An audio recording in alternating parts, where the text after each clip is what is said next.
lagi dengan saya Ian Pertama. Gimana kabar kalian semua? Saya harap kalian sehat selalu dan semua diberi kelancaran. Di video sebelumnya saya membahas mengenai cryptocurrency, dan cryptocurrency sendiri disimpan atau dijamin dengan kriptografi. Dan di video kali ini saya akan membahas apa itu kriptografi. Tetapi sebelumnya disclaimer, di video ini murni hanya bersifat sharing atau informasi. Jadi tidak ada himbauan atau paksaan untuk join di platform investasi manapun, dan saya tidak menerima yang namanya investasi titip dana. Jadi kalian perlu garis bawah ya. Dan bagi yang baru nonton video ini, jangan lupa untuk support channel ini dengan cara klik tombol subscribe dan kemudian klik tombol lonceng di pojok kanan atas untuk mengaktifkan notifikasinya, agar setiap ada video baru yang tayang kalian mendapatkan informasinya terlebih dahulu. Ya, jadi kalian bisa menjadi orang pertama yang mendapatkan informasinya. Dan kemudian jangan lupa untuk like serta share video ini jika memang bermanfaat untuk kalian share ke teman-teman kalian. Dan kemudian jika ada pertanyaan ataupun saran seputar video ini, jangan lupa untuk tulis di kolom komentar. Dan akan saya jawab di video selanjutnya sesuai dengan apa yang saya ketahui. Keamanan sebuah data adalah menjadi hal yang terpenting untuk selalu dijaga kerahasiaannya. Dikarenakan jika hal ini terbuka atau bocor, itu menjadi hal yang sangat berbahaya karena ada beberapa pihak yang bisa memanfaatkannya untuk hal-hal yang membahayakan. Banyak hacker yang berhasil membobol data pribadi sebuah akun sosial media ataupun akun lainnya, yang menyebabkan data pribadi seseorang itu berhasil dicuri dan dimanfaatkan untuk hal-hal yang tidak bertanggung jawab. Sehingga diperlukan untuk tingkat keamanan yang tinggi dan diperlukan bagaimana cara mengamankan akun tersebut dari para hacker atau pencuri data pribadi. Seperti kasus yang terjadi beberapa waktu lalu, ratusan juta pengguna data Facebook berhasil bocor atau dicuri. Sehingga mulai dikembangkan sistem keamanan jaringan komputer atau cyber security, di mana sistem tool ini yang banyak digunakan adalah kriptografi. Dan kemudian kita akan membahas apa sih itu kriptografi. Tetapi sebelumnya kita akan membahas dulu sejarah mengenai kriptografi. Sejarah singkat kriptografi. Dalam sejarah, kriptografi sendiri cukup terkenal pada masa kejayaan Yunani kuno, pada tahun 400 sebelum Masehi. Alat untuk menyampaikan pesan secara tersembunyi ini, pada masa kejayaan Yunani kuno dinamakan skytel. Kemudian bentuk dari skytel sendiri, ini berbentuk batangan silinder yang terdiri dari kombinasi 18 huruf. Dan di masa kepemimpinan Julius Caesar dari kerajaan Romawi, penerapan kriptografi sendiri menjadi lebih banyak dikarenakan pertimbangan dari stabilitas negara. Sehingga penggunaan kedua aspek tersebut memiliki fungsi yang sama. Baik klasik maupun modern, kriptografi memiliki tujuan yang sama, yaitu berfungsi untuk keamanan. Kemudian apa itu kriptografi? Nah, di sini kriptografi sendiri berasal dari bahasa Yunani, dari kata kriptos dan grafien. Kripto sendiri berarti rahasia, kemudian grafien adalah tulisan. Tetapi definisi lebih tepatnya adalah seni dan ilmu yang merubah informasi clear menjadi informasi yang cipher, yang melibatkan algoritma dan kunci. Kenapa harus seni dan ilmu? Karena kalau kita mengamati langsung orang yang mempelajari tentang kriptografi, ini kita akan terkagum-kagum dengan hasil yang mereka capai. Dikarenakan mereka dapat menemukan rumusan yang kompleks dengan tujuan yang khusus, yaitu dengan tujuan untuk mengamankan sebuah data atau dokumen digital agar tidak mudah digandakan ataupun dicuri. Itulah fungsi dari kriptografi sendiri. Nah, dari fungsi kriptografi sendiri, yaitu mengamankan data atau dokumen dari pencurian data yang biasanya dilakukan dalam transaksi elektronik. Contohnya seperti mengamankan email, kemudian transaksi perbankan, kartu kredit, penyiaran radio, dan masih banyak lainnya. Dan ini yang dinamakan merubah informasi yang clear menjadi cipher atau dua arah. Dan ini menggunakan algoritma encryption dan decryption. Umumnya berupa angka atau serangkaian angka tempat sandi beroperasi. Dan kriptografi sendiri sering digunakan pada transaksi perbankan, kemudian e-commerce, kemudian email, ataupun platform-platform investasi online lainnya, agar keamanannya terjamin dan tidak mudah dibobol ataupun diserang oleh hacker. Jenis-jenis kriptografi sendiri, yang pertama adalah hash function, kemudian yang kedua adalah public key kriptografi, dan kemudian yang ketiga symmetric key kriptografi. Selanjutnya kita akan membahas mengenai kriptografi sendiri berdasarkan kegunaannya.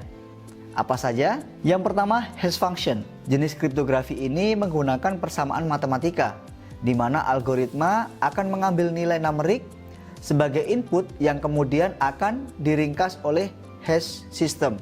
Apabila Anda menggunakan metode ini, maka tidak memerlukan kunci lagi, dikarenakan fungsi sudah disesuaikan dengan tahapan skenario pengiriman data satu arah atau direct. Jadi, keamanan akan menyesuaikan dan Anda tidak memerlukan kunci lagi. Yang kedua adalah public key kriptografi. Public key kriptografi sendiri adalah konsep perlindungan data yang bersifat revolusioner dalam kurun waktu 300 hingga 400 tahun terakhir, di mana istilah ini sering disebut dengan kunci publik.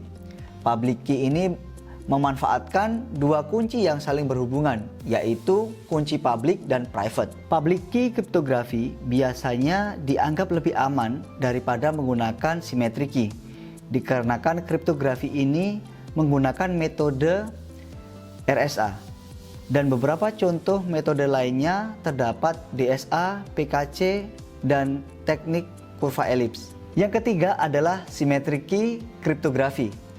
Dan jenis symmetric key kriptografi sendiri disebut juga dengan kunci rahasia, yang berarti penerima dan pengirim informasi hanya menggunakan satu kunci untuk melakukan enskripsi data. Jenis kriptografi yang digunakan menggunakan Advanced Encryption System. Pendekatan dengan symmetric key ini dianggap lebih efisien daripada menggunakan metode lainnya.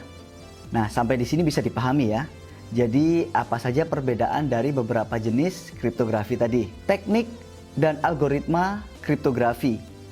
Jadi, teknik yang digunakan dalam kriptografi sendiri biasanya menggunakan metode scrambling. Scrambling sendiri adalah mengubah teks biasa menjadi teks sandi. Jadi, istilah scrambling sendiri ini biasanya disebut dengan istilah enskripsi dan deskripsi, atau bisa disebut dengan mengacak, yang mana terdapat tiga fungsi dasar dalam algoritma kriptografi, yaitu key, encryption, dan description.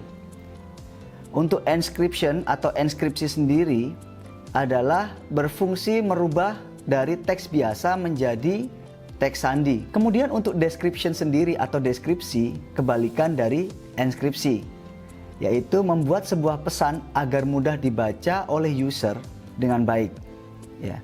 Dan kemudian kata kunci sendiri dimaksudkan bisa untuk memproses enskripsi dan deskripsi. Terdapat banyak perubahan yang terjadi sesuai dengan prioritas teknik untuk melindungi data pribadi user, karena dengan perubahan zaman atau kemajuan teknologi biasanya harus menyesuaikan juga tingkat keamanannya, dan di sini biasanya disebut dengan modern kriptografi.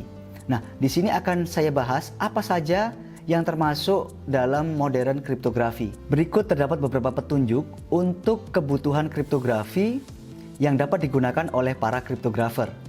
Antara lainnya sebagai berikut. Yang pertama, authentication, kemudian yang kedua, confidentially, yang ketiga, integrity, dan kemudian yang keempat, non-repudiation. Yang pertama, authentication atau autentikasi adalah sebuah proses di mana pengirim dan penerima dapat mengetahui data pribadi masing-masing pengguna melalui data yang digunakan. Yang kedua adalah confidentially. Confidentially adalah fitur informasi yang terlindungi, di mana apabila ada pihak atau user yang mengakses, sistem tidak dapat memproses atau terkendala dalam hak akses ataupun wewenang. Yang ketiga adalah integrity. Integrity sendiri adalah fitur di mana penerima dan pengirim tidak dapat merubah data tanpa persetujuan dari kedua belah pihak. Jadi harus ada persetujuan. Jika tidak ada, maka pengirim dan penerima tidak bisa merubah data seenaknya. Yang keempat adalah non-repudiation.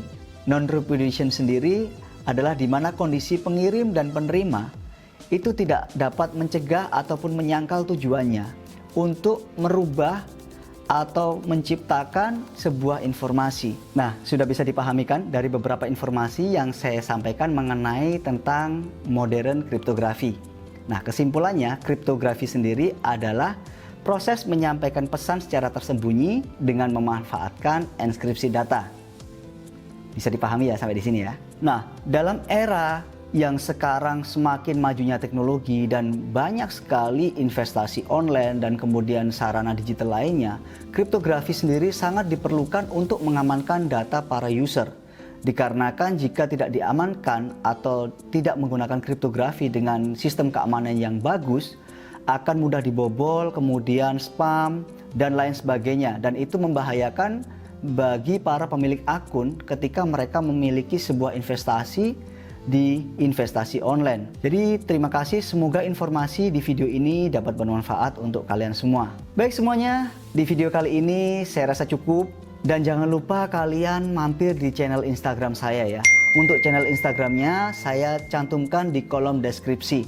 Dan jangan lupa bagi kalian yang baru nonton channel ini, support channel ini agar kedepannya lebih berkembang. Dengan cara klik tombol subscribe dan klik tombol lonceng di pojok kanan atas untuk aktifkan notifikasinya.